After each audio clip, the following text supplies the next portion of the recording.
So good evening. Are you Mr. Goss? Yeah, fine, sir. Thank you very much. How is it going so far, the course?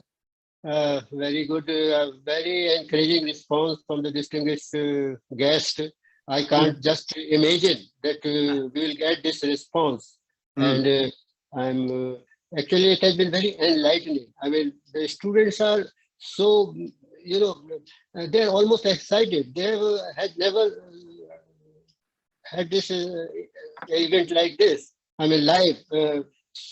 How many students have joined for the course? Is the group of 30 or 20? 20? I've limited because I've seen their resume. I've just talked to them, and then only I don't want a crowd. I want the students, I mean, who are intelligent enough at least to listen to you and put intelligent questions to you. I think that will serve the purpose of this course. Okay, so for today's session, how much time do we have to have for it? Unlimited time. No problem. Because we have a pro plan, and so it can go even up to 28 hours. No, I don't plan that because there's such a thing as fatigue. No, I tell you. No, it happens in conferences. I mean, they begin right from the morning and they go on till evening. And we don't want to do that. We want to leave some time for discussion and questions. Yeah. So I think my presentation and initial thing will be about 35 minutes. After that, there's time for discussion. Let's see. Sure. Students are actually, some of them are working, some had their classes just before this. And because these online classes are still going for the university students in certain universities. So that's why they rush from one, side to another. So it takes a little time. And I wish that let them join immediately. So most of the participants are what, undergraduates? No. I mean, 80% of them are postgraduates. They are from JNU, they are from Jamia, from Delhi University, Calcutta University. And are they doing social sciences or sciences? Yeah.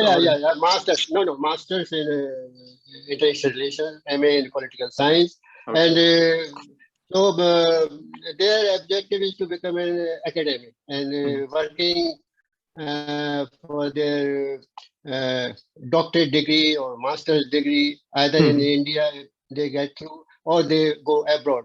And there has been a trend in, there's almost a mad rush to go to universities abroad. And that's why the government of India has now gone for virtual university. I mean, they have just announced that they are going to have a virtual university so that all virtual platforms are connected to it. So even before that, I had this idea in my mind. Let us begin with a short course virtually. And it will be, I tell you, confined, focused entirely on India's foreign policy, whether it is diplomacy, whether it is foreign relations, or India's perspective of the area studies, or India's role in international organizations, or various issues like climate change, I mean, science and this technological advancements. I mean, you can say full of, issues and problems and that we want to discuss. So during this course, we will have Indian diplomacy, first segment. It will go up to 15th of March.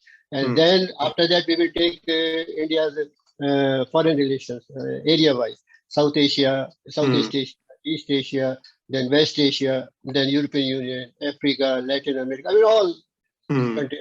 There will be, lectures, addresses by distinguished people who specialize on that particular. So I've already got a list up to 4th March, and I'm full of this list of guests up to 15th of March. So my quota for the first segment of Indian diplomacy is almost full. Okay, after that, I'm in continuously in conversation with many distinguished guests, not only from India but also from abroad. For East Asia, almost all distinctions are from abroad, whether they are from China, from Japan, or some East Asian countries. And I've been very, I can say, fortunate to have the cooperation of all the people. And they have encouraged us to take up this initiative and all that. So our only focus is on promotion of studies on Indian politics, all aspects. So I think we can begin, and you can let me first welcome you, sir. And Okay. I've heard you at RIS a number of times for this science diplomacy seminars and all that. Yes. And actually, science diplomacy is not usually included in India's diplomatic initiative. So I made it a point. I noted before I started this course that I will have you on this event and all that. So, and I no doubt that you have been a pioneer in this field, and the newsletter published by the RIS, something wonderful. I mean, that information, that research papers, articles are not available anywhere else. So this is a new initiative, and I think it has been welcomed by the teaching as well as the student community. So with that remark, I once again welcome you from FPRC and Foreign Policy School. Thank you, sir. Now you can begin your address. Okay, thank you, Mr. Gaur. Thank you, FPRC, and thank you, participants, for this session. Real pleasure to talk about India's science diplomacy, where we are running a special program on science diplomacy funded by DST, Department of Science and Technology at RIS, for the past 3 years. And this is, as Mr. Gaur said, it's a very new topic, science diplomacy itself. So let's see what it's all about. So let me take you through the slide presentation, and then we'll have questions and discussions after that. So let's start with some basic concepts. Now, what is science? Science is the basic knowledge of nature. Technology is how you apply that knowledge to practical use. And innovation is how do you adapt that knowledge for local conditions. For example, in India, how do you adapt some invention for drinking water? It will be different in the case of India and in the case of the US. The local conditions, you adapt the technology, that is innovation. Now, let me talk about governance. Now, all countries, what is the objective of governance of any country? It is basically national security and quality of life for its people. And both national security and quality of life must be understood in the broader sense. Security is not just military security, but it's economic, it's social, everything comes under, it influences that. So it's an overall thing. And science and technology in particular has a strong impact on society and the international system. It can give economic and military power to those who are advanced in it, and it can disrupt life and society, because new advances can change life. For example, the mobile phone has totally changed the way people communicate. So, I'll just silence.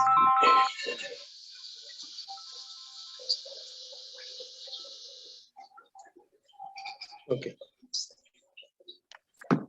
Apologies for that. No, sir. We will edit. We will edit everything. Don't worry, sir. We will edit. Whatever disturbances are there, we just edit. Okay. So it can disrupt. It can give you economic and military power, but it can also disrupt society. It can result in a whole lot of people going out of losing their jobs when new technology comes in. So because of this, the state must be alert and must respond to advances in science and technology. You cannot be out of it, because one way or the other, science and technology advances influence everything in which the government or a state functions, internally as well as externally. So you have to react to these advances, and that means you have to react in a way which is sensible and which safeguards your interests. So science and technology innovation policy now is important for every country to have. And it is the federal government, in our case, the central government, state governments, and local governments. All governments are involved in science and technology activities and policies. And science, technology, and innovation takes place in a national ecosystem with many actors. We will come to more details later. And this ecosystem in any country interacts with similar ones across the world. So our science and technology ecosystem will have linkages with Silicon Valley, and some other ecosystems in other countries. And there will be exchanges among the actors. This is the same thing happens in the case of foreign policy. Now, science and technology in the early 1900s was conducted by individual researchers in small labs. For example, Madame Curie, J.J. Thomson, Thomas Edison, they worked in small labs as individuals and invented or discovered things. But now it has moved to large institutions and large budgets. For example, BARC in Bombay, or CERN, CERN in Geneva, or National Accelerator Lab in the United States. These are huge institutions with huge budgets and huge facilities. And this whole transition took place during the war period when science and technology was important for military strength. So today, science and technology takes place in large institutions with large budgets. And that means governments are even more, have to be involved. So government and businesses have increased the funding of science and technology, and they have built institutions and put in place policies. You cannot do research unless you get funding. You cannot do research in a meaningful way unless you get funding support from some source. Science and technology knowledge comes out of human brains and it resides in human brains. So human brains, brain power is very, very important in science and technology. It's an ethical component, skilled human resources, and it underlies the whole knowledge economy. As I mentioned, it has a disruptive effect. It can change the balance of power and it can change economic activities. It can increase inequalities within a country. For example, we have IT in our country.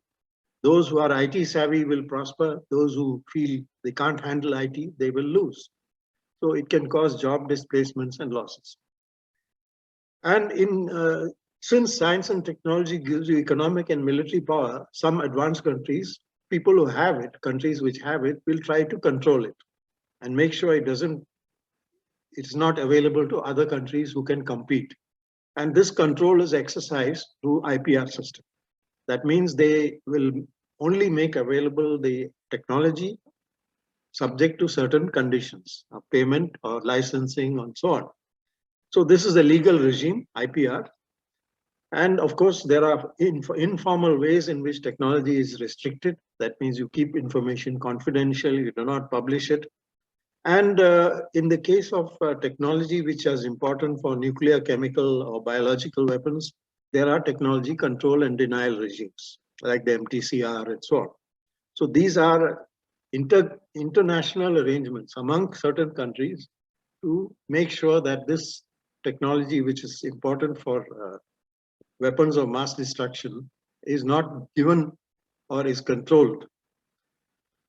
Now, because technology is sometimes controlled, and the more important the technology, the more control there is, countries will try to acquire this technology either overtly or covertly. Now, overtly means they go through the IPR system and pay for it and come to agreements, technology transfer arrangements. Covertly means by spying or technology spying, sending people to collect information or through payment to people working in such institutions. The examples of these are there in the press from what the Chinese have been doing in the US. Different ways in which they can use the Chinese scientists who are working abroad to, in a way, what the Americans say, steal technology. And the third method is that when you are denied some technology, you do your own work and try to develop that technology indigenously. That's what India did in the case of nuclear technology and in the case of the space technology, the cryogenic engine. And policymakers and civil society will always face challenges. When a technology advances, they'll be throwing up new challenges. And there are many examples. For example, GMOs, genetic modified crops. That's a challenge. Now, so you'll have to deal with these challenges. Do you accept that technology? Do you put restrictions? How do you manage it? So let's talk about science diplomacy. Science diplomacy is very similar to economic, cultural, or sports diplomacy. It uses a particular sector of activity. It has been practiced all along, even for centuries, but it was not called science diplomacy as such. It was formally defined by Royal Society and American Association for Advancement of Science in 2010. And really, for us, a good definition is the full integration of science and technology into foreign policy and diplomacy. According to the American and British definition, it was composed of three components. One is science and diplomacy. That means scientific advice going into policy, foreign policy. Diplomacy for science. That means using diplomacy to engage in scientific collaboration. And third was science for diplomacy, which means using science to collaboration to improve relations through S&P. So this is fine for an advanced country. This definition works.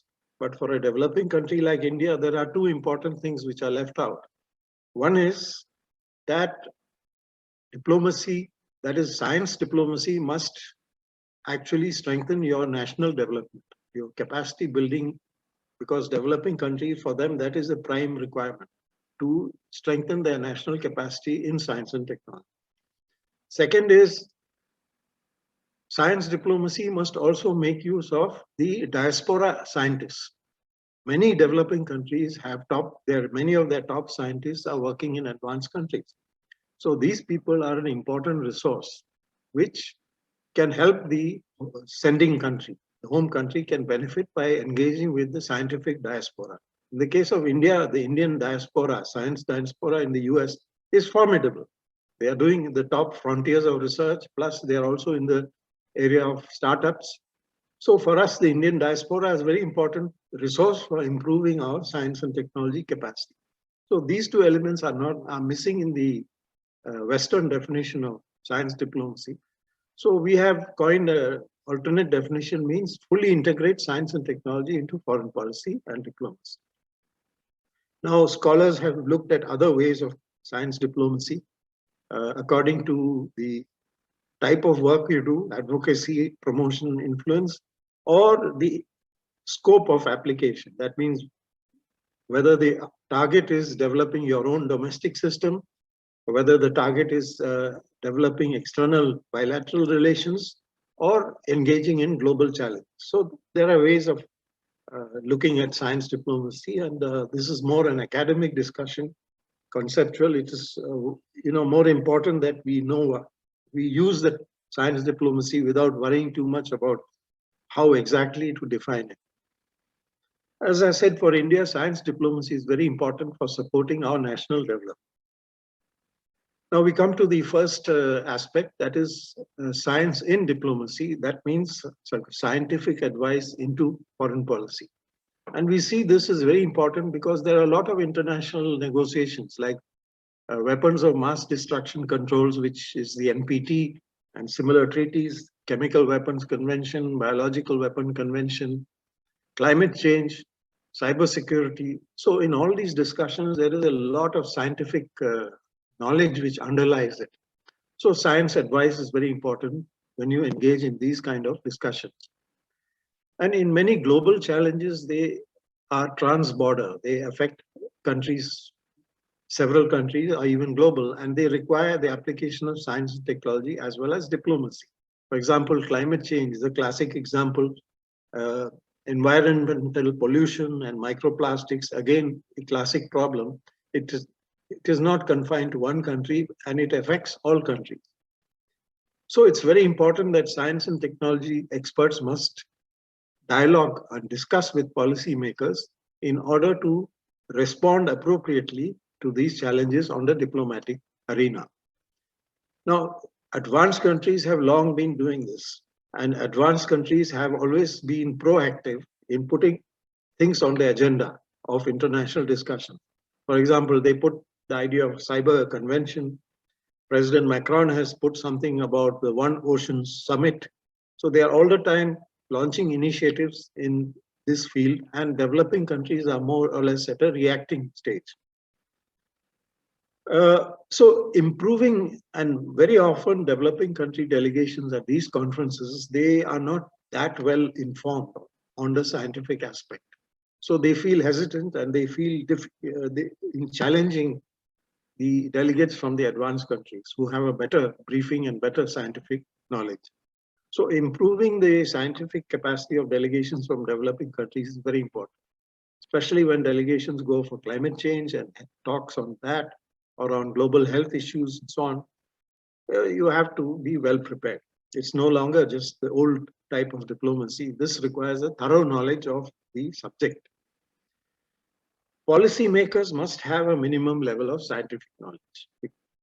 That's very essential, because otherwise, how do you make policy? You don't have this. And it's also important that scientists must be able to communicate with the public and stakeholders in clear and simple language. A good scientist should also be a good teacher, and he should be able to teach science to non-scientists. Because if you cannot explain what science you're doing to a non-scientist, that means you also have not really understood it well. So this is a challenge with scientists. Sometimes they take refuge in very technical terms and very high-flown language. That is not the way to communicate science. Science must be communicated in clear, simple, and understandable language to a non-scientist.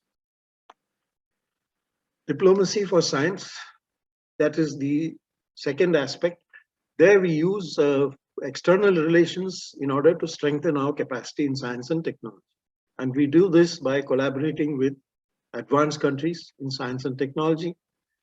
We try to get information on scientific advances and with new projects going on in labs in advanced countries. And we negotiate with those people who are working in the areas of science of interest to us in order to participate with them and gain access to important technology. We also try to use our diplomacy to participate in large international science and technology programs. For example, International Space Station.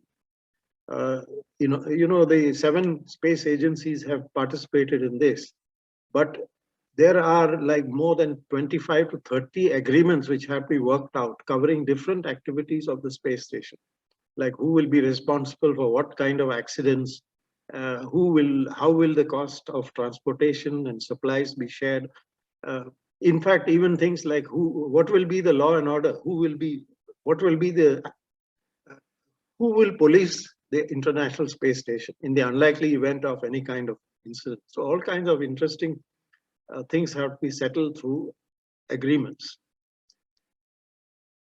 So diplomacy for science also means support for negotiating. That means how do you negotiate technology transfer, access to technology from advanced countries? And in the case of certain technologies, how do you negotiate with the people so that you can manufacture the products here in our country? An example is Pfizer and Moderna vaccine, which uses mRNA technology, which is a new technology. So there, the challenge is how do you negotiate with them so that they can manufacture the vaccine in India, for example. And there are a lot of issues now. These companies said that we should be exempted from any liability in case of adverse reaction. So this was not acceptable to the Indian side. We said, no, that's not possible. We can't exempt this, and so on. So there are a lot of issues which come when you try to negotiate with companies which have technology and you want to bring them into your country, either through joint ventures or technology collaboration. And then part of diplomacy is to engage with the diaspora scientists, that is the Indian scientists who are working abroad, and also to attract and retain talent. For example, we have a lot of engineers and scientists who graduate out of our IITs. Many of them don't remain in the country. They go to other countries where the system is better, like Silicon Valley. Can't blame them. And they also get recruited by foreign ecosystems. So you have to be able to attract and retain talent. And many countries are now trying to do this. They're trying to improve their ecosystem so that they can attract global talent. Canada is doing this. China is doing this. US has long been a big attraction, had a big attraction for global ST talent. People from Europe used to go there. So it's important for countries like India also to improve the STI ecosystem so that it can retain and attract talent. Even our own Indians who are working abroad, it can attract them, but it should also be able to attract people from third countries. During the collapse of the Soviet Union, there were many Soviet scientists who were looking for opportunities to migrate abroad. So some countries, they use that opportunity to attract these scientists into their ecosystems. So these are the kind of competition for global talent which is going to come up in the years ahead. Diplomacy for science, again, part I mentioned large projects. So these a whole lot of large projects have come up over the years because now the cost of these kind of research projects is going up, and it's beyond the capacity of individual countries to do this, like the space station or CERN. So individual countries cannot anymore afford to carry out these projects, even large countries like the US. So they are collaborating, they are forming groups of countries and putting together these large projects. And this is going to go on because as we advance in science, the cost of doing research and the facilities will become bigger and more expensive. So in the future, we will see a lot more of these mega science or big science projects. And these are some of them.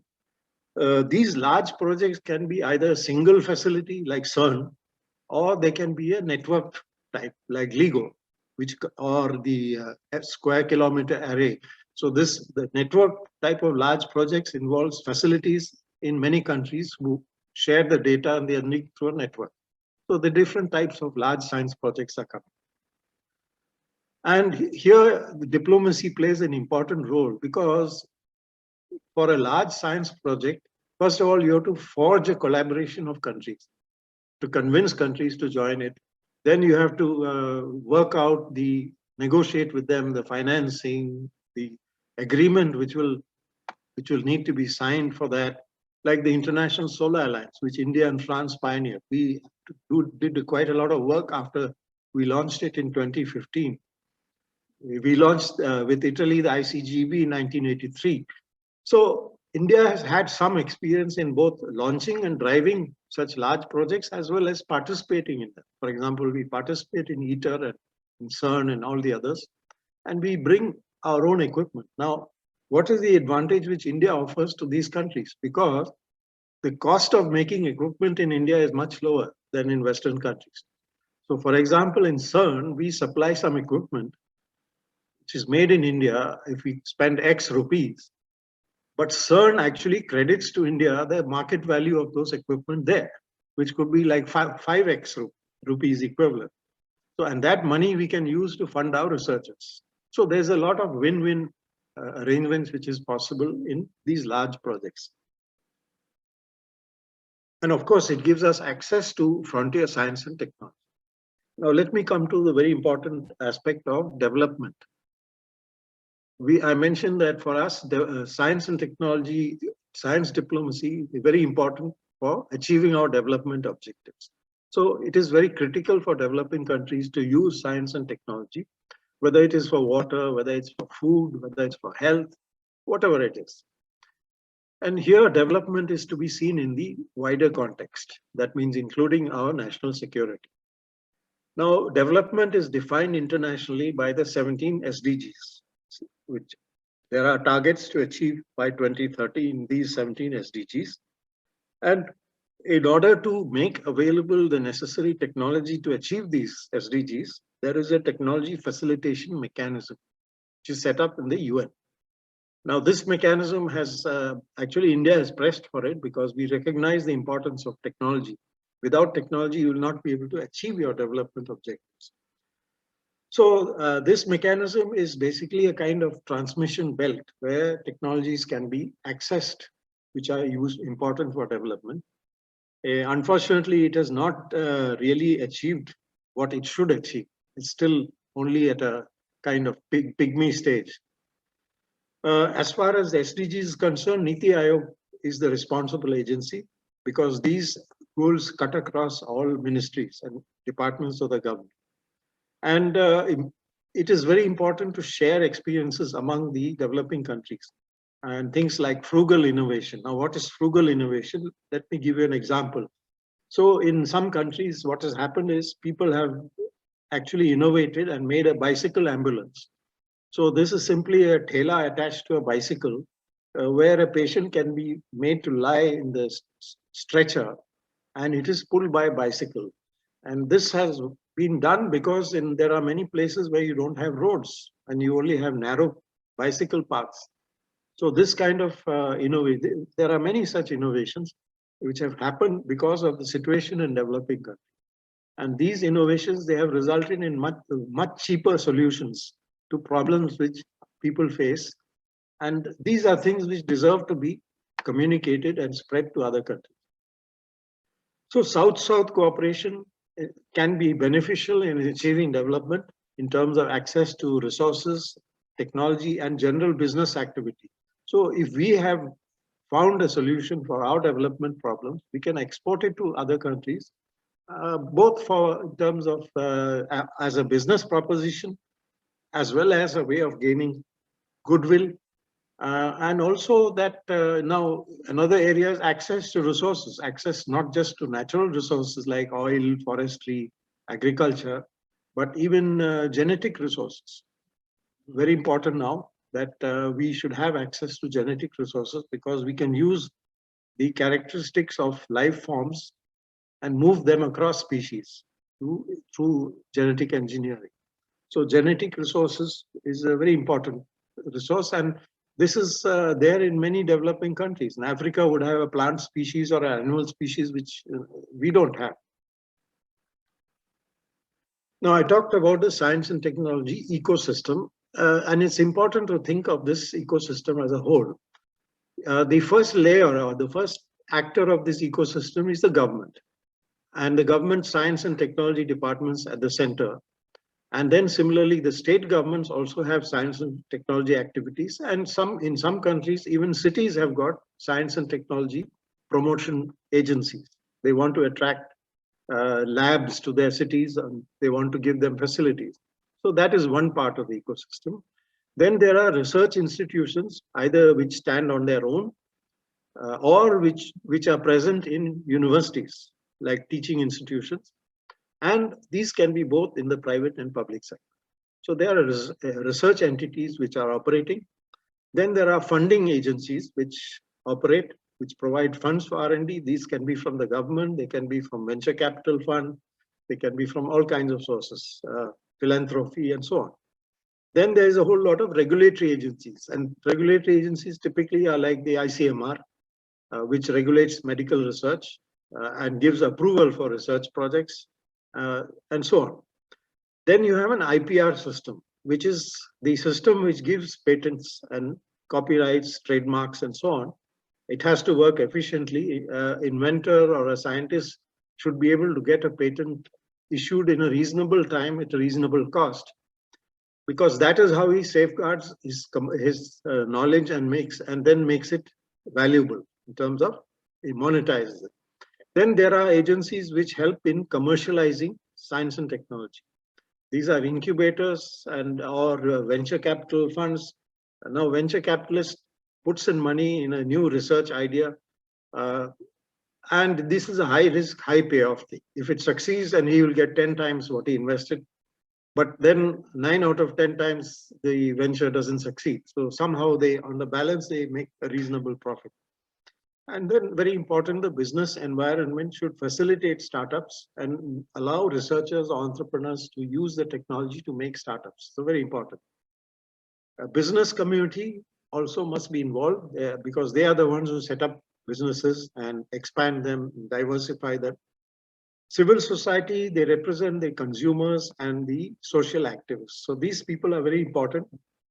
They should not have a negative effect on science and technology, and that requires that they should be communication with them about the benefits of the technology, and should also dispel any of their apprehensions and concerns.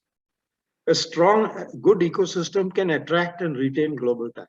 If we have a good ecosystem, we can attract scientists from the US, from any other country. Just like Silicon Valley now attracts scientists and entrepreneurs from all over the world. So it's important that if you don't have a strong ecosystem, what will happen is your science graduates who are coming out of your universities, they will go out to another ecosystem and find work there. So that will be a loss. Now let's see how our ecosystem performs according to some very classic indicators. The first indicator is how much is the expenditure on R&D as percentage of GDP. And here we score at 0.7%. The figure has not changed much over the last 5 years. Whereas many of the larger countries are at least 3 to 4 times what we do, 2.8 to 4.3%, the most. The UNESCO benchmark is 2% of GDP. The European Union is trying to reach 3%. So we are far from this. We are 0.7%. We need to spend more money on R&D as percentage of GDP. But even if we allocate more money, we will not be able to spend it unless you have enough researchers and enough research going on. So we come to the second indicator, which is researchers per million population. And here again, our score is not satisfactory. We are like 218 per million, which is well below China, Brazil, Russia, and South Africa, even South Africa. So this indicator also needs to be pushed up. We must have more institutions from which researchers graduate. And this is the focus of the new education policy, which is trying to expand the higher education sector. The third indicator is how is the expenditure on R&D coming? Is it largely coming from the government or is it coming from different actors? So here we find that central government is dominating with almost half, whereas the other sectors are relatively lower. Higher education sector particularly spending very little on R&D, which is quite different from what happens in the US or Europe, where the Americans have a very strong higher education. Research takes place largely in American universities. And so the contribution of higher education must be raised. And this is again related to the second point. Our higher education institutions must not only do teaching, they must also do research. Some universities, for example, the Weizmann Institute in Israel, calls itself a research university. They say we are a research university, but we also educate graduates, masters and PhDs. So R&D spending of central government agencies is dominated by 8 major scientific agencies. These are the big 8 in Indian science. So we'll come to that. As I said, higher education sector is very low. We need to get our universities and higher education institutions to do more in R&D. And the new education policy and the new draft science, technology, innovation policy, which has not yet been notified, it's in the draft stage, but it's available on the web. Both of these aim to improve performance of the Indian ecosystem.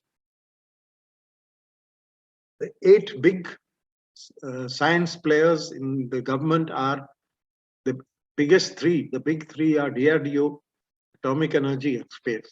The budget for science and technology is the largest there, followed by agriculture and then by CSIR, DST and biotechnology. Health researches gets fairly low amount, which is to 2100.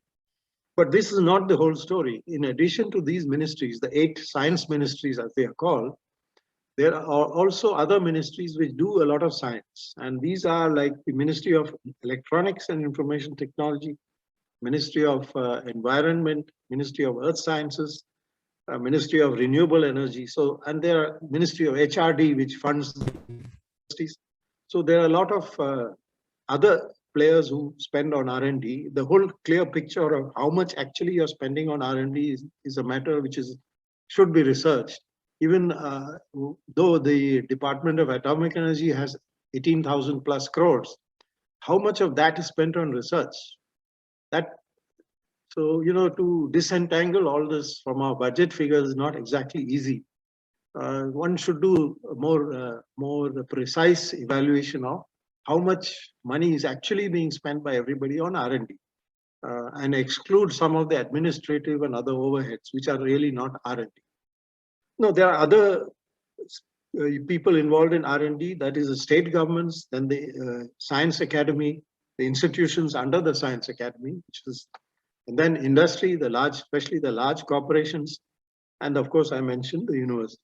So these are all the big spenders on R&D in India.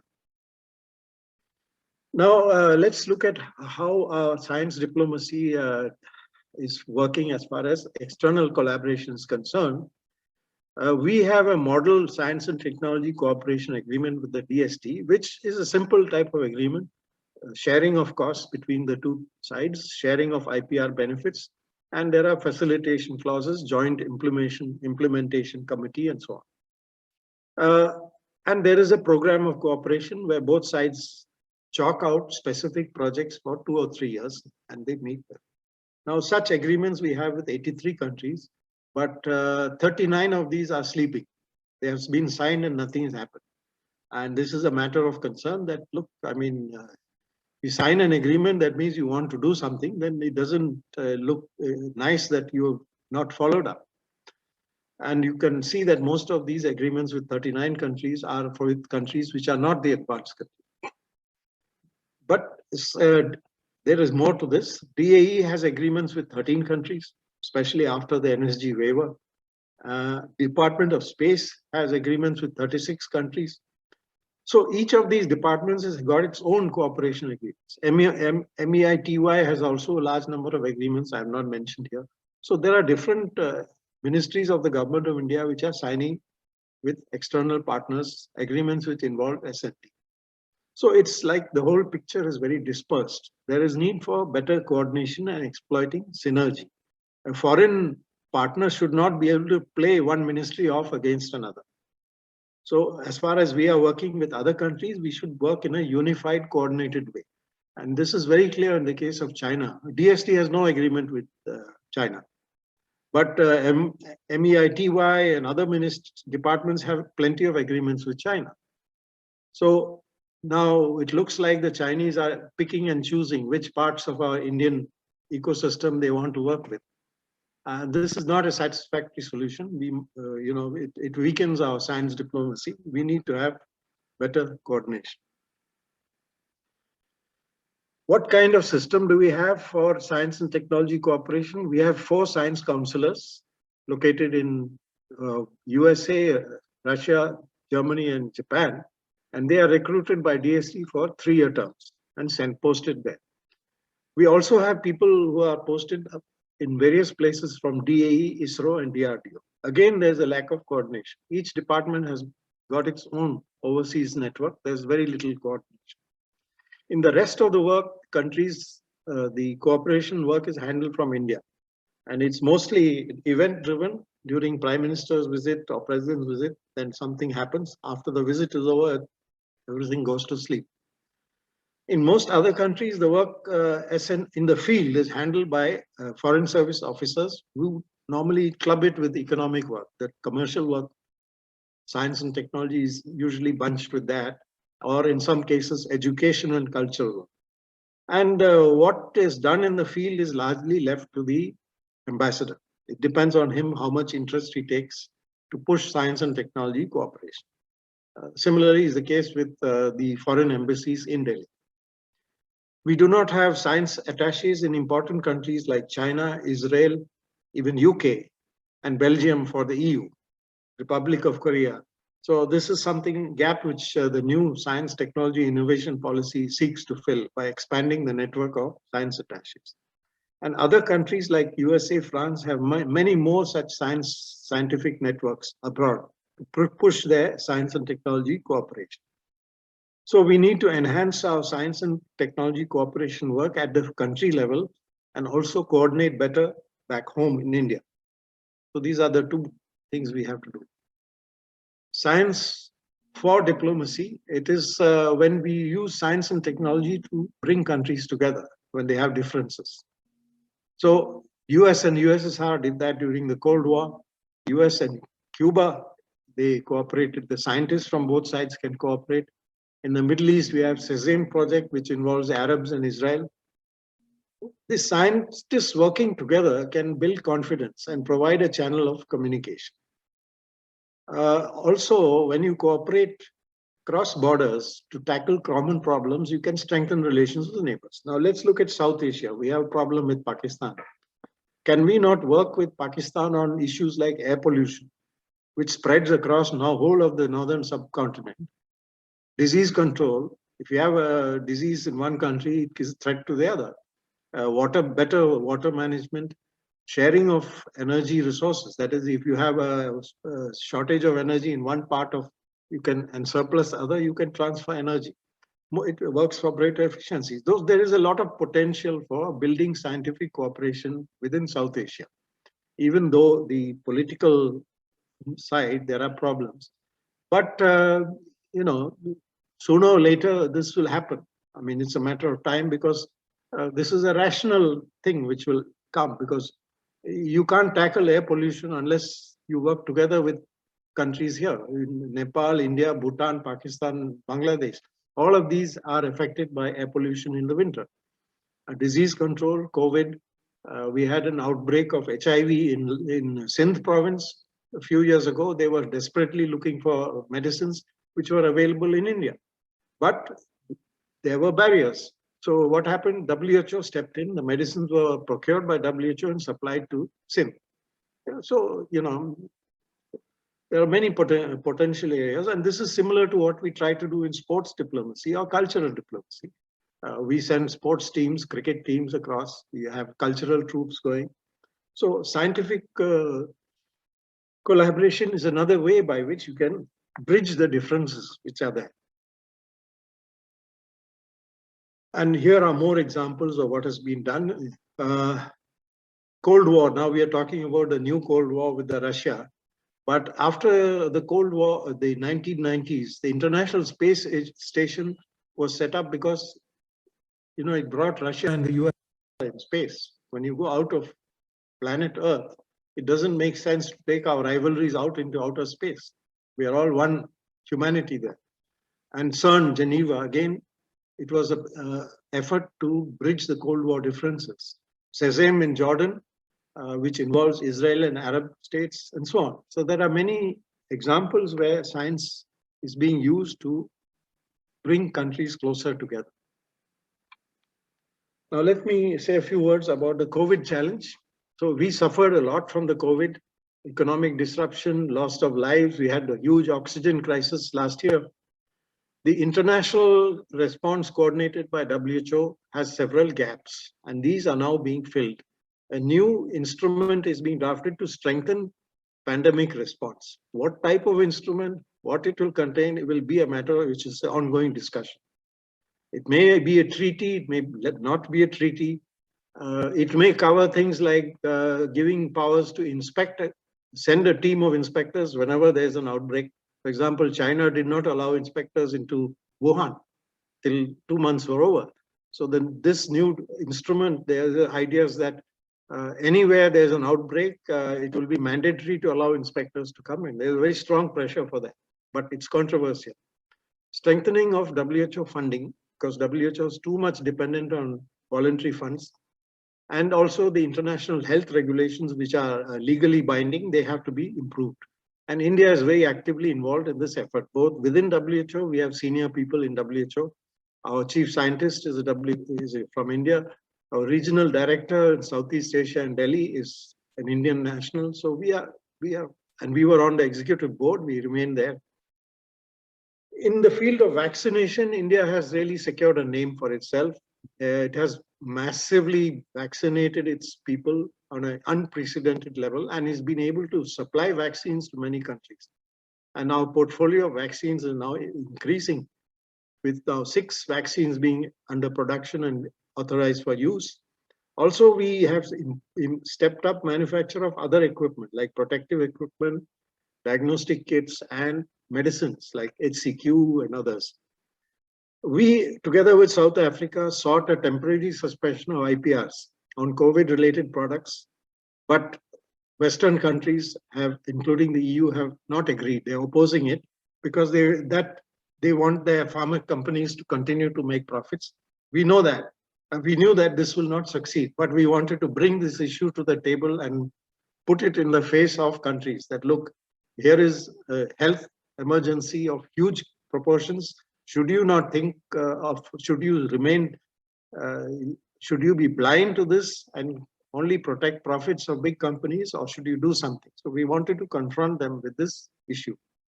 And we are getting a lot of support from civil society in the Western countries. So we used ICT tools for contact tracing and vaccination, Foregn and the what we call the other contact tracing apps. These were of great interest to many other countries.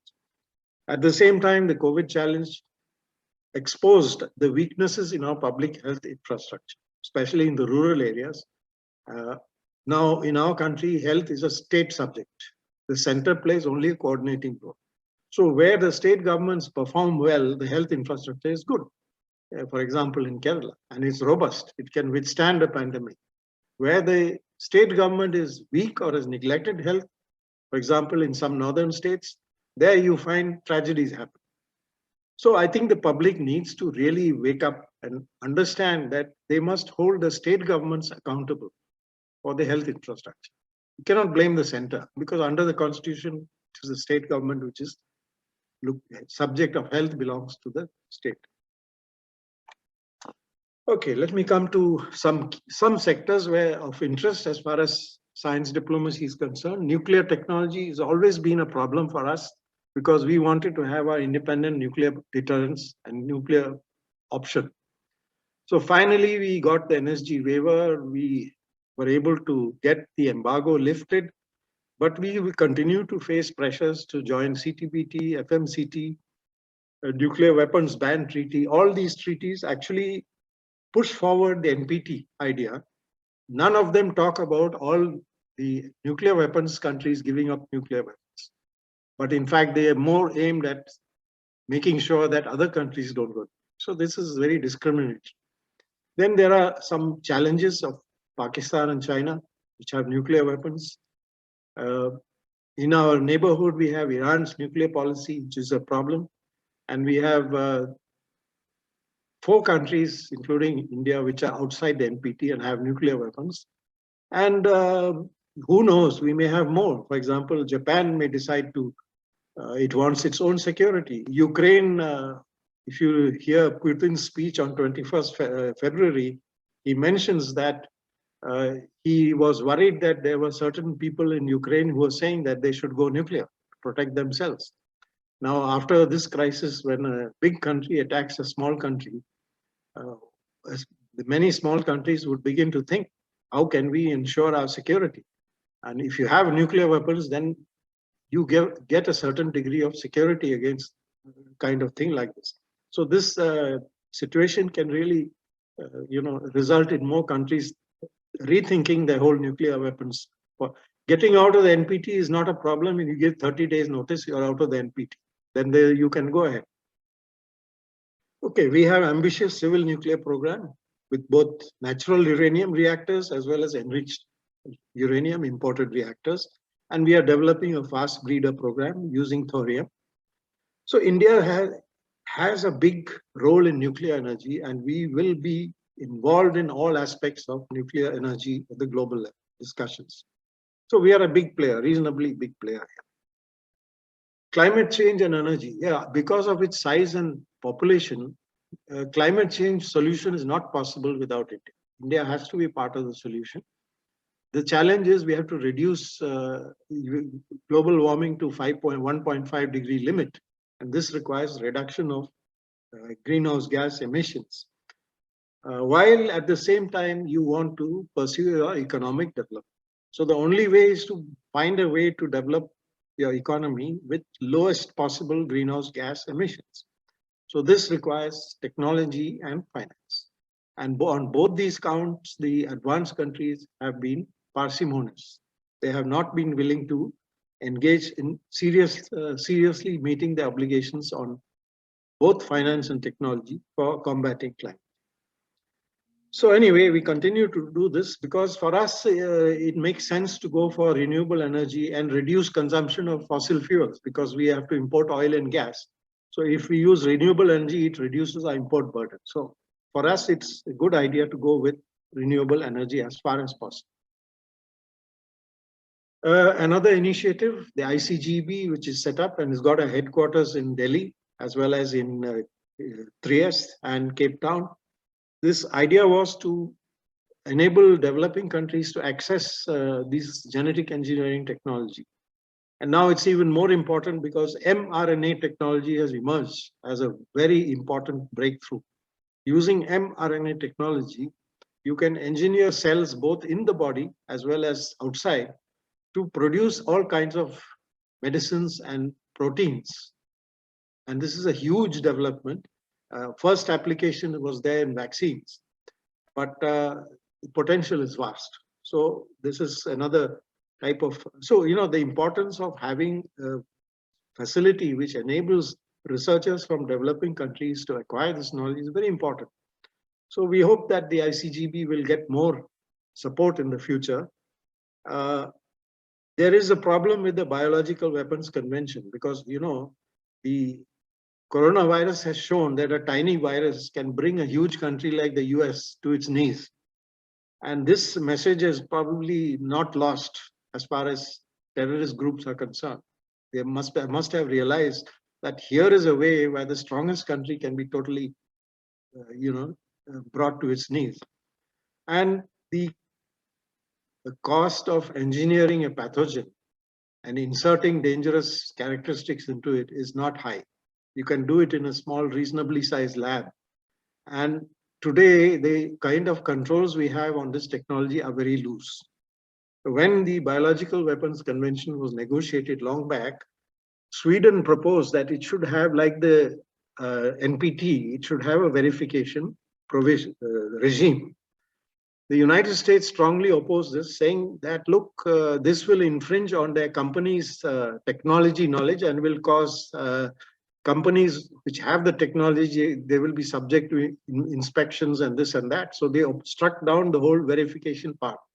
So today, the Bioweapons Convention does not have anything on verification, anything meaningful. And now this year, we are supposed to review the convention and see how we can strengthen it. So this issue will come up of how to put in verification clauses or provisions in the Bioweapons Convention in the face of opposition from big pharma companies. Now, whatever the reason, we know, we obviously don't suspect them of doing any bad work, but the point is, if you don't have verification, then anyone can go and order chemicals and reagents and then work in a small lab and produce something dangerous, even by accident. Now, people are saying that the Wuhan virus escaped by accident. So we have to now be careful about this technology because it can be misused. International Solar Alliance, India and France, I would say this has been a success because in the 7 years, countries like Germany, Italy, and US has joined. Hopefully, China will also join it. And so this is going well because firstly, it's a networking thing. It brings together financiers as well as technology suppliers and users together, and they work together and make projects. And the climate change imperative has actually pushed the ISA into a central role. And for example, we got a big project, NTPC has got awarded a big project to install 900 megawatts solar power in Cuba through the ISA. So these are, there are benefits to our companies from this type of work. ICT, another area where India has got a comparative edge, use of internet computing. I won't read through all this. There are great opportunities in ICT, but there are also challenges which need to be tackled. Cybersecurity, cybercrime, social media, and then the use of artificial intelligence-enabled vehicles as well as other products. Now, AI-enabled vehicles are being used within factories. That means driverless vehicles. But can we let them loose on our roads? Certainly not on our roads at our stage. Maybe on some roads in Germany, perhaps, but otherwise, we are not ready for this type of technology. So these kind of issues have come up with the ICT revolution. Life sciences, again, I mentioned things like mRNA. It's rapidly advancing. We now are able to transfer genes from one species to another. Even synthetic genes we can do. And they have huge impact on health, agriculture, and environment. and also throwing up a lot of regulatory challenges. Biosciences, gene therapy, gain of function, that means research into making viruses and bacteria more dangerous, reproduction, human reproduction. So there are all kinds of regulatory issues which come up. And I mentioned the BW Convention and so on. So this is another area where there'll be a lot of science and diplomacy at work. It's a rich field of doing research in this. Managing the oceans. The oceans represent 70% of the Earth's surface, and life began from the oceans. If it was not for the oceans, we wouldn't be here today. Now the ocean's living resources are being depleted and they are at great risk because of human activity.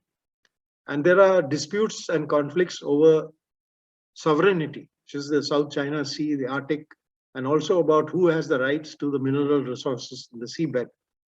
So both living and non-living resources in the sea are important, and we need to define how they are responsibly managed. The seabed, yes, we have the UNCLOS, but the living resources in the high seas, they are an open global commons. Anyone can go there and take as much fish as possible. So that is causing damage to our biodiversity. So there is a new effort, the UN conference, to protect the biodiversity of the high seas. That's the BBNJ conference. The next session, which will be discussing a treaty, will start in March. It's a very important treaty. Nobody in India seems to be writing or looking at it. But just this week, Prime Minister and Macron, in the Brest One Ocean Summit, Prime Minister committed India to push for a more ambitious effort in the BBNJ treaty. I doubt whether more than a handful of people even know what BBNJ stands for and what this more ambitious effort. So I encourage you to study this thing simply because it is important that when 71% of the Earth's surface is being discussed, we can't just, not pay attention to it. And for example, we have under the GEF, there are 66 large marine ecosystems identified on the planet.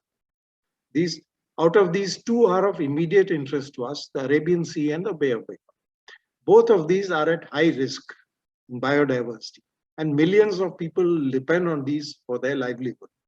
Now, at least in our neighborhood, we must pay attention to these 2 ecosystems and bring the concerned countries, coastal countries, together and discuss how to protect the health of these 2 ecosystems. Nobody is doing this. It's very unfortunate.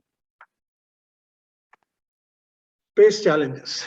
Okay, here the problem is 2 or 3 things. One is that because space is inherently dual use, there is a tendency to use it for military purposes, not just for surveillance, but for active military purposes, and put some kind of weapons, anti-satellite weapons, and so on. There is a lot of garbage or waste, space debris, which is circulating in the near Earth orbit in the range of 200 to 500 kilometers, which poses a hazard to spacecraft.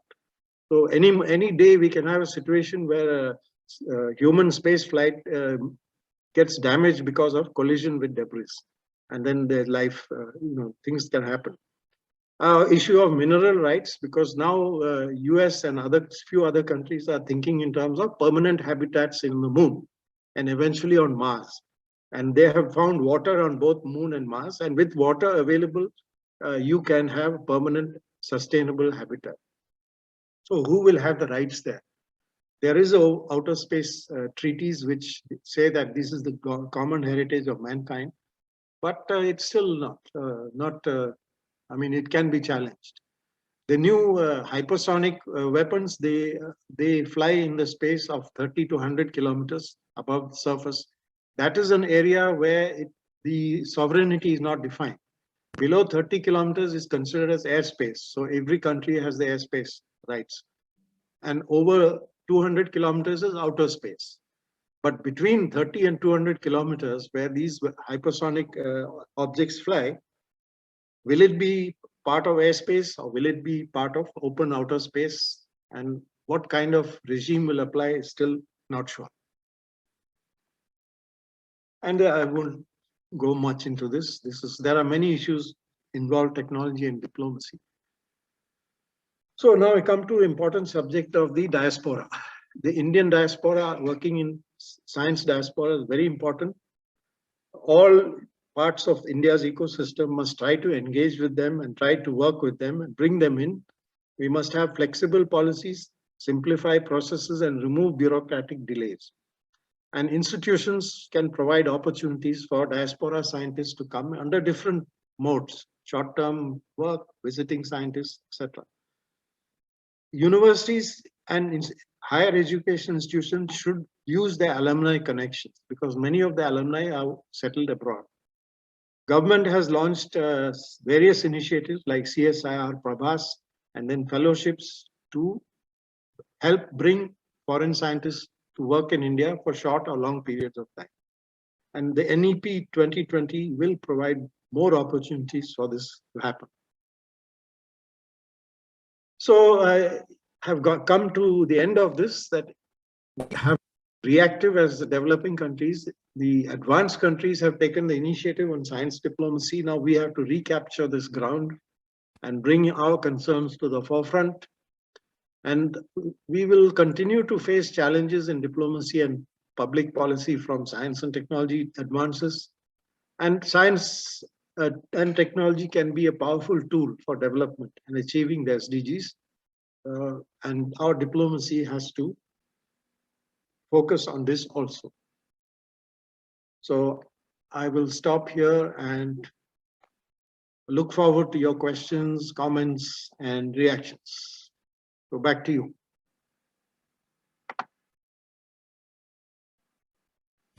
You are muted.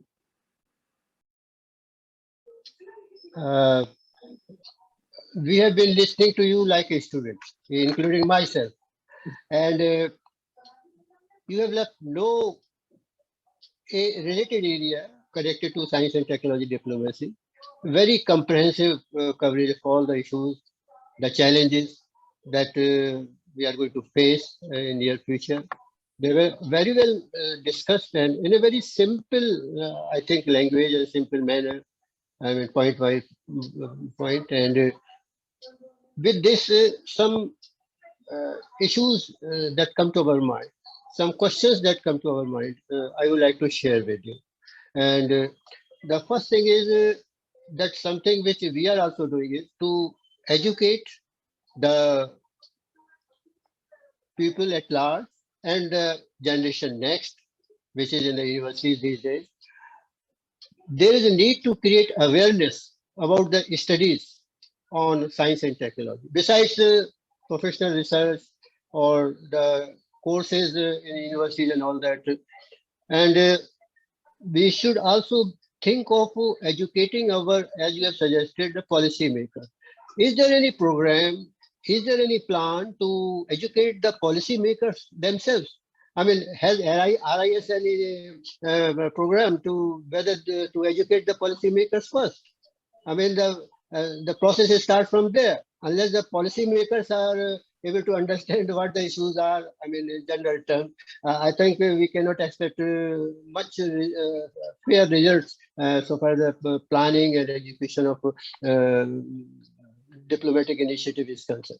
So how to, I mean, what could be the process? What could be the plan? What could be the, I mean, initiative to make them aware of? Yeah, are there any courses or any lectures or initiative for the policymakers?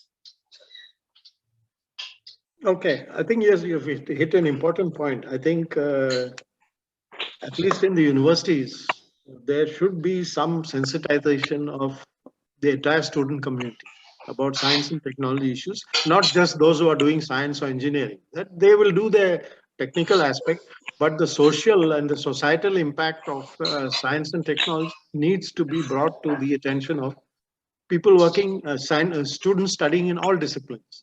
In fact, the work of a scientist can often be enriched by interaction with people who are working in other disciplines. So the best way to do this is for universities to to have some kind of clubs or discussion forums where from time to time they can engage in discussions on very important science issues. Like, for example, now we have vaccines and mRNA.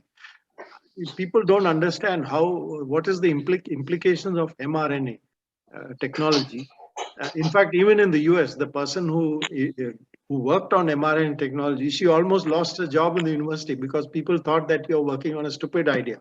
So for more than 10 years, this lady who's a Hungarian scientist, coming from not a very top level university in UPenn, she was struggling to get funding for research, and nobody took her seriously. And a chance encounter with one person at a Xerox machine turned things around. That person understood that here is something which can work.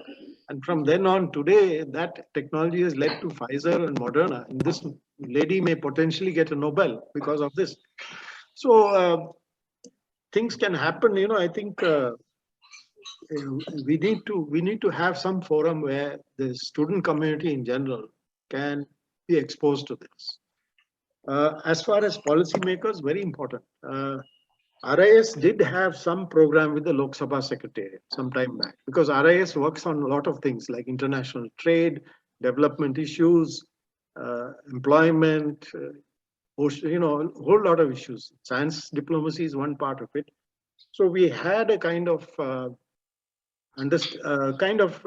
working arrangement with the Lok Sabha Secretariat, but that has not led to any structured program. So I think there is need to have some kind of structured program. Either, there is a parliamentary research service outfit which publishes briefs and materials meant for our legislators to read about key issues and legislation. So something like that we need to cover this. So from time to time, we issue bulletins which our MPs and MLAs and all can read. So at least those who want can get some understanding of these things. In the US, we have Congressional Research Service, which I regularly read because, the papers which come out of them are really beautifully written on all kinds of things, from hypersonic weapons to latest technology. So I think such a scheme, I don't know how it can be done, of producing from time to time papers which can be read by legislators, and not only MLAs. It can be read by all policymakers. It can be read by the general public. It would be a useful service. PRS papers are very good. I used to read them when we were discussing the farm laws, and they were very intelligently written with objective analysis of all the things. So something like that could be a good thing. Whether PRS can do it or whether PRS can work with some other outfit or some other entity can take up this challenges is still there. So there is a scope for some outfit to come up with a system of producing briefing materials for policymakers on science technology issues. We have Vigyan Prasad, which is supposed to be the science communication outfit. But since they are in the government, they are largely focused on, the government departments, what they are doing. That's not enough. We need to take a holistic view. Something happens in science and technology, tomorrow it could affect us. Okay, what are the things which could happen? So we have to have that. The media, newspapers do something of it, but they cover only when something is a crisis or something major takes place.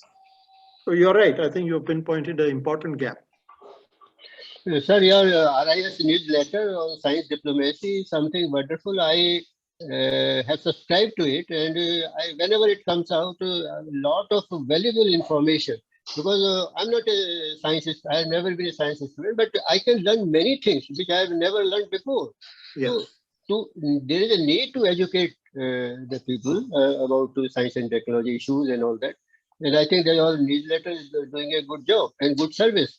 I've also advised my students to subscribe to it because it's free. I mean, anybody can read it and make use of it. Yeah.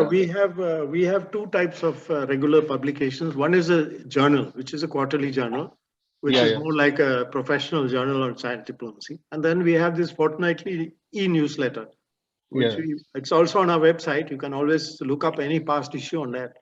Now, there we try to capture some of the things happening and put it in easily digestible language. And of course, those who want to read more about it, they can always go to the exact link where the more details are, and they can do more.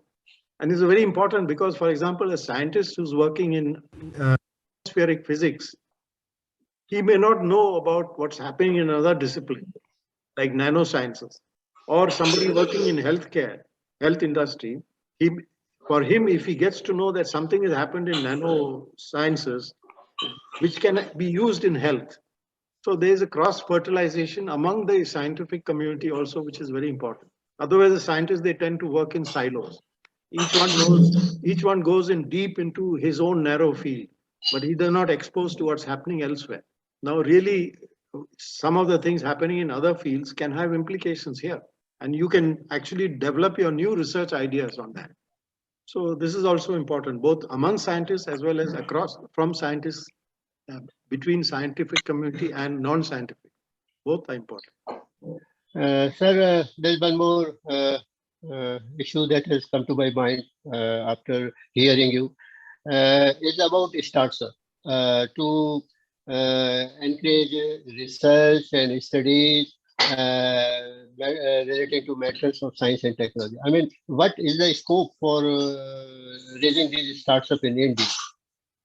I think it's a very good scope because, for one thing, government is very aware of it. Government is very keen to and provide a lot of initiatives for startups funding.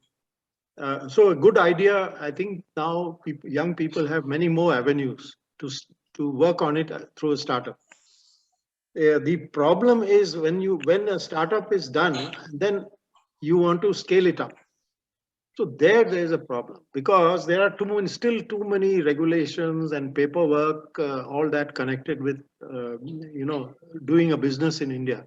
We still have to simplify a lot of our processes. KYC, getting company registered, the tax number, the GST number. Then there are numerous returns. So all these burden of compliance. I myself have started a small company.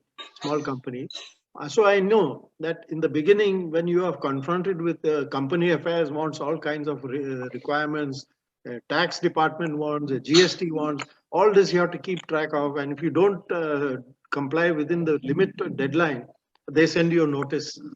So, and then, if you want to change your address, for example, I operate a company at address X.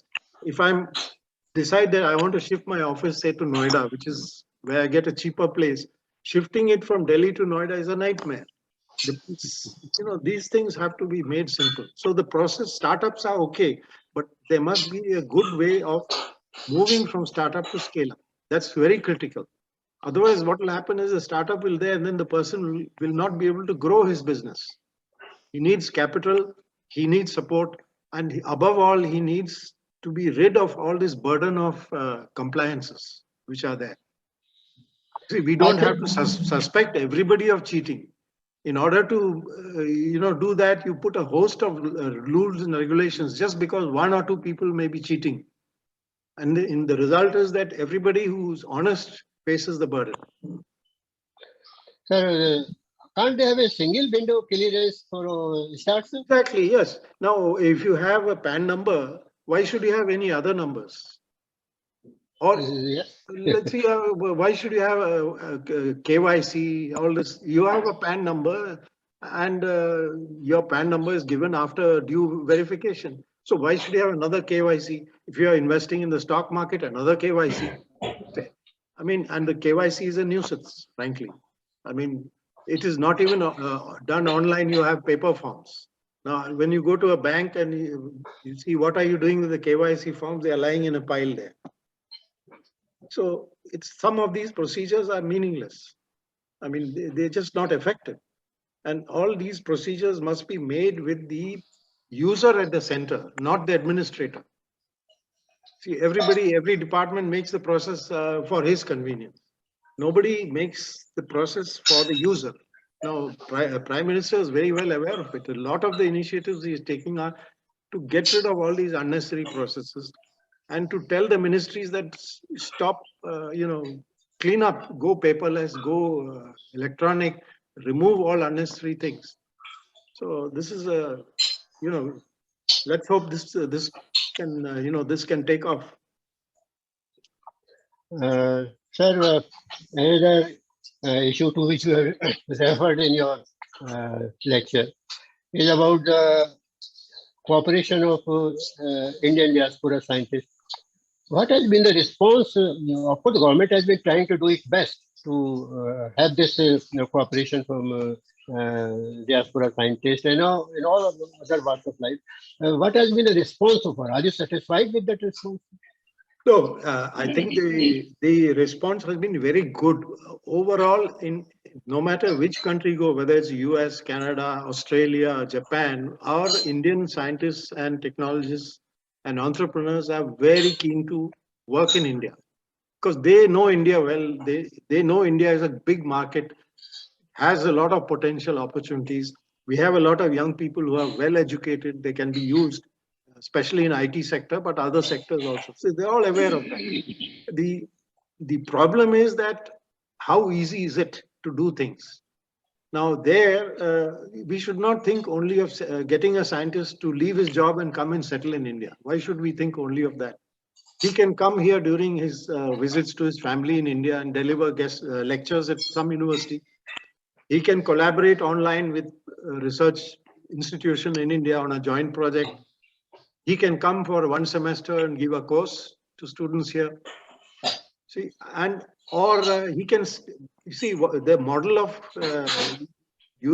working with the diaspora must be flexible because people are not going to leave their jobs and migrate here. So if we can use them while they are working in the US, that will be a great thing because then we'll benefit from not only him but his institutional support. So, but our institutions must have this. Now, today, if you want to work in a university, you have to be either a full-time faculty or there's no other option. You can't be a kind of offline worker working in California, University of California, Berkeley. You can't be there and work and be associated with an Indian university. So we must make it flexible without, of course, threatening our own Indian staff. They should not feel that they are threatened, that their jobs are threatened by this form of collaboration. So the higher education, the new education policy encourages flexible working with foreign institutions and India. And part of that could be providing better ways for Indian scientists abroad to work with us, whether located there or not. Today, we know that you don't have to come physically to work with somebody. You can work online. So this is something which has a huge potential. And the Indian scientists are very positive. They are all very enthusiastic. For example, in California, if you go, they have set up IIT Bay Area Association. So the alumni of all the IITs have come together and formed this Bay Area Association. And they are full of people who are able to do startups, working in the most advanced universities. So, the mechanisms, and they're all very enthusiastic about working in India. So these were a few questions that were emailed to me by my students earlier, and I have taken up on their behalf. And many of them are present here. Now I will ask the students who are here listening to Ambassador Balakrishnan to have their questions answered if they have any queries and all that. Yes, come on. Hello, sir. Good evening. Good evening. Myself, Diya Cooper. Sir, I can't see you though. Just a second. It's a bit disconcerting to engage with somebody with only the name there.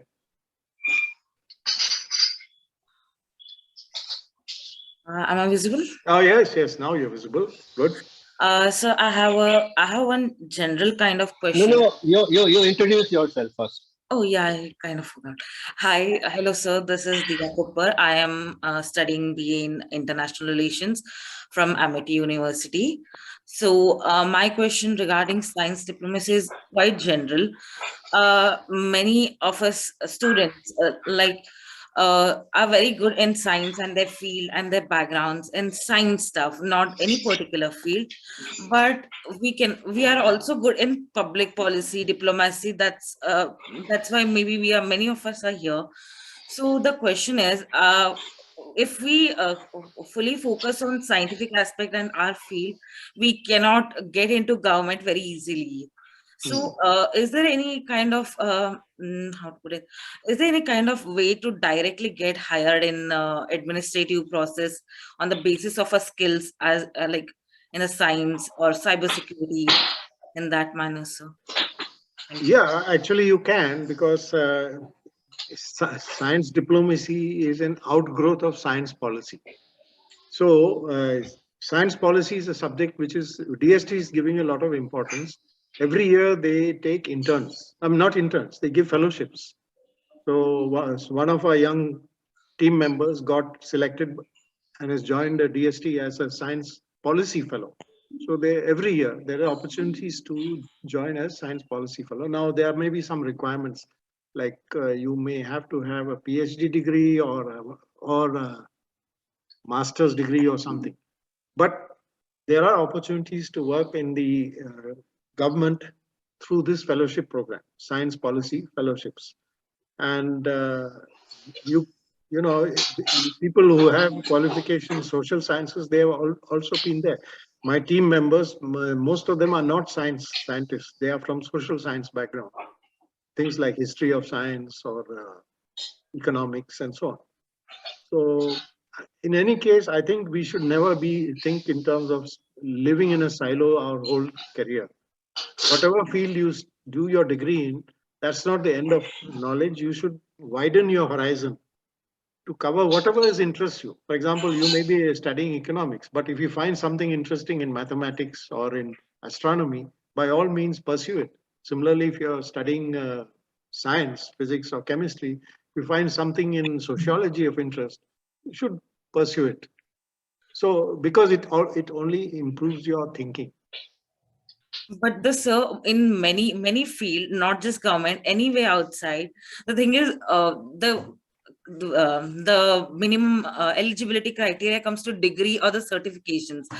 But many of us very good people in a scientific field doesn't have a degree, doesn't have this whatever the piece of paper, I would like to say.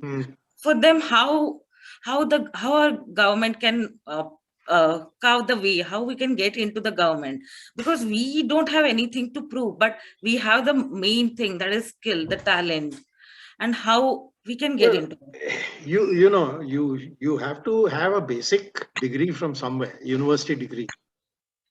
And if you are in the course of pursuing a university degree, you choose your courses wisely so that your portfolio of courses covers the potential areas where you want to go in as a career.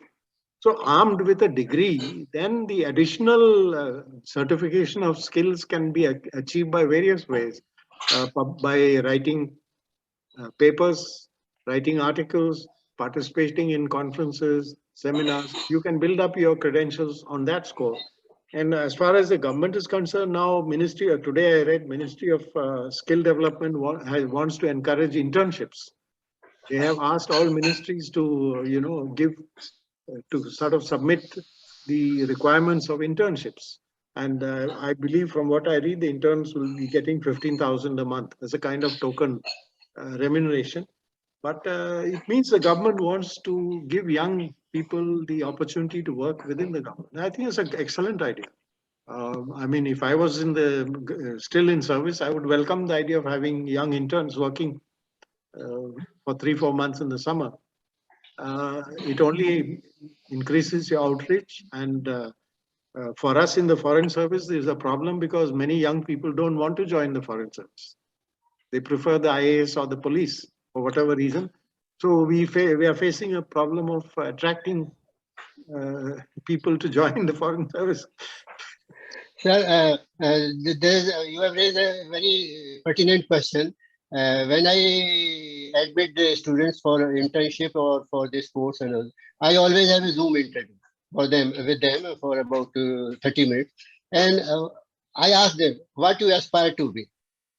An academic or working for civil services? Particularly for girls, I say, why don't you go for Indian Foreign Service? I mean, so many women IFS officers have become foreign secretary. They have brought glory to themselves and to the country.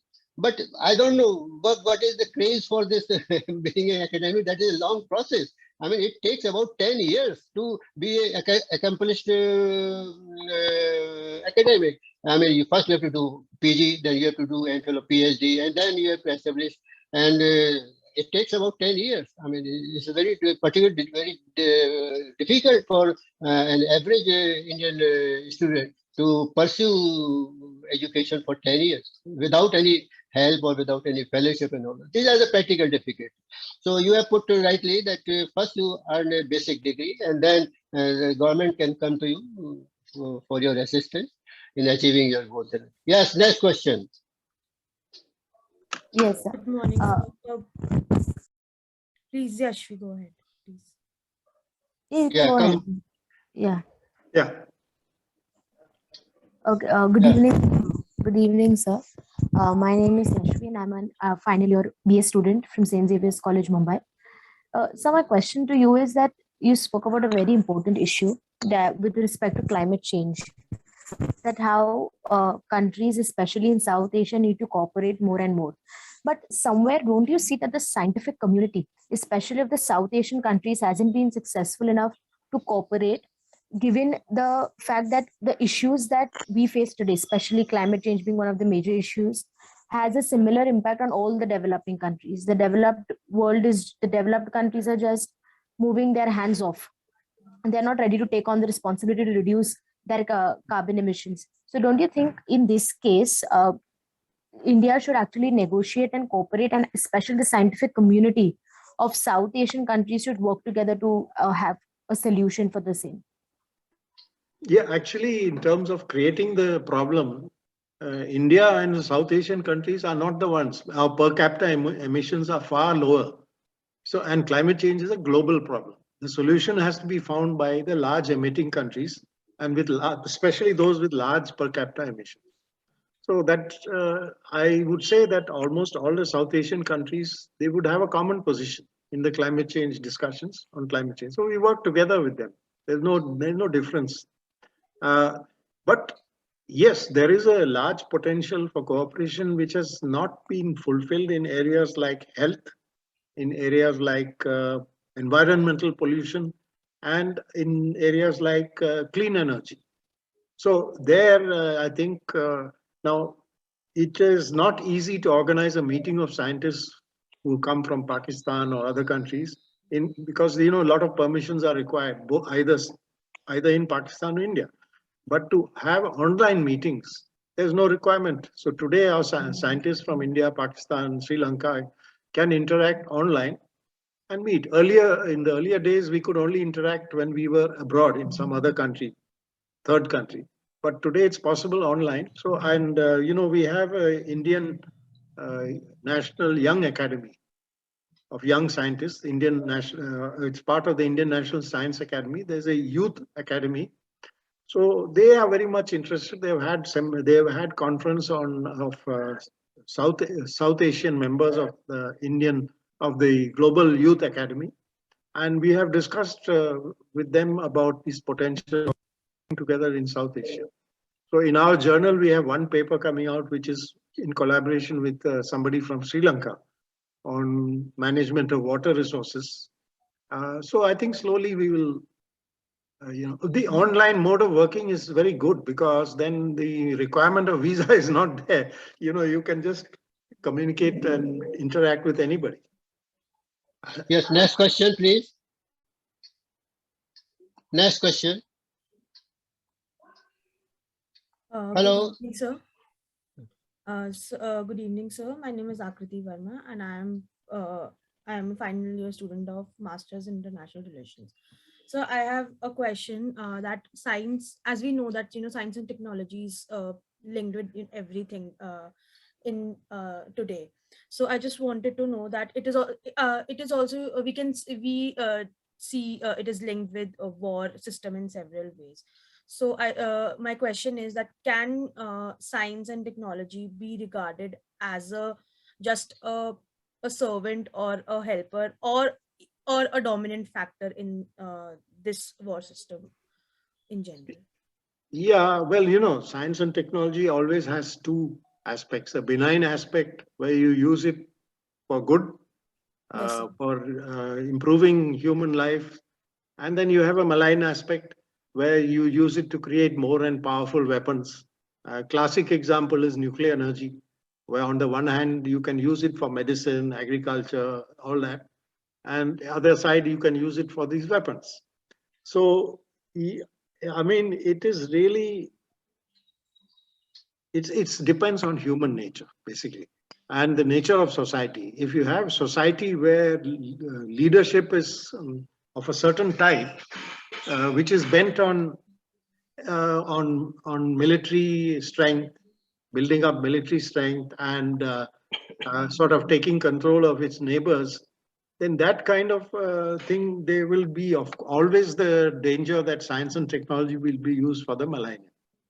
But where you have a powerful civil society, which exercises influence and influences the leaders to behave in a responsible way and to help society, then I think the other done. So really, it's a question of the how a country is governed, whether the leadership is ultimately it's the civil society and the people who actually are the ones who can control the leaders.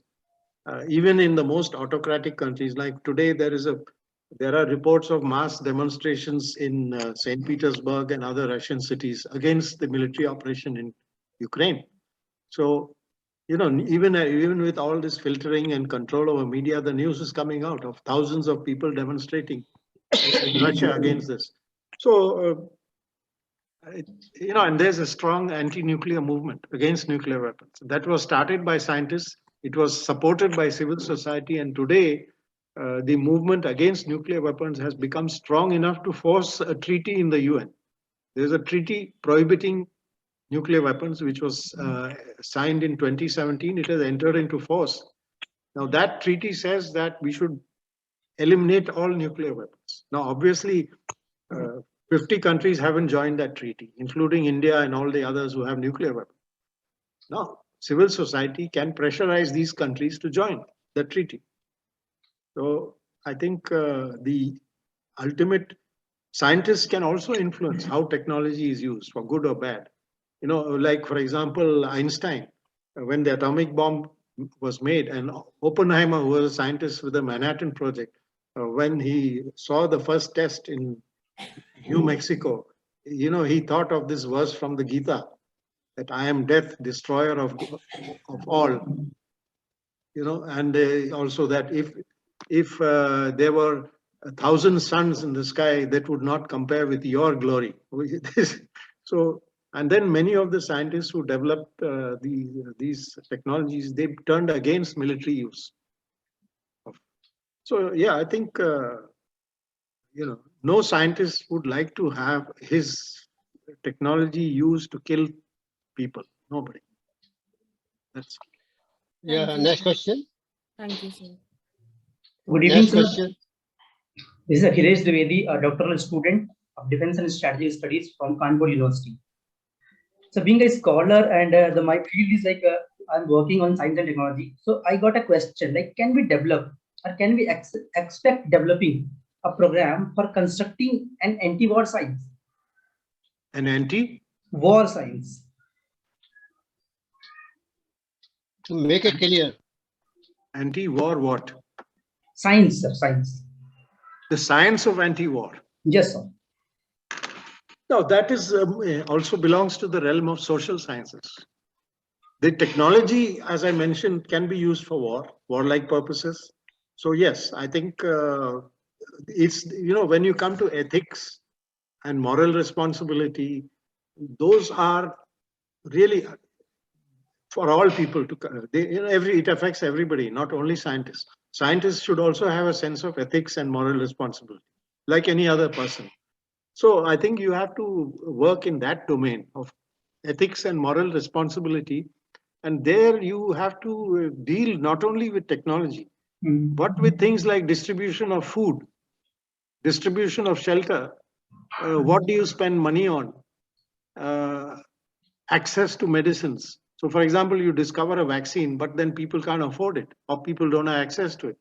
So those things have to be handled on the ethics and moral responsibility side. And I think there, scientists and non-scientists have to work together on this. And there is a program which the Europeans have started. It's called responsible innovation or responsible research and innovation. That means when you have doing research, whether it's social sciences or whether it's in the science field, what is your social responsibility? So there is a whole area of work called RRI, Responsible Research and Innovation. You should look at that. It's a lot of very interesting literature on that subject. Maybe you'll find some ideas to work on from there. The Europeans love this subject, and if you are interested in this subject, there are many opportunities of getting funding and working in Europe on this. And this is an area where there are not many Indians working. So I think you're on a good wicket there. Sir, Thank you, sir. we come to the close of this question answer session because it can go on unendingly.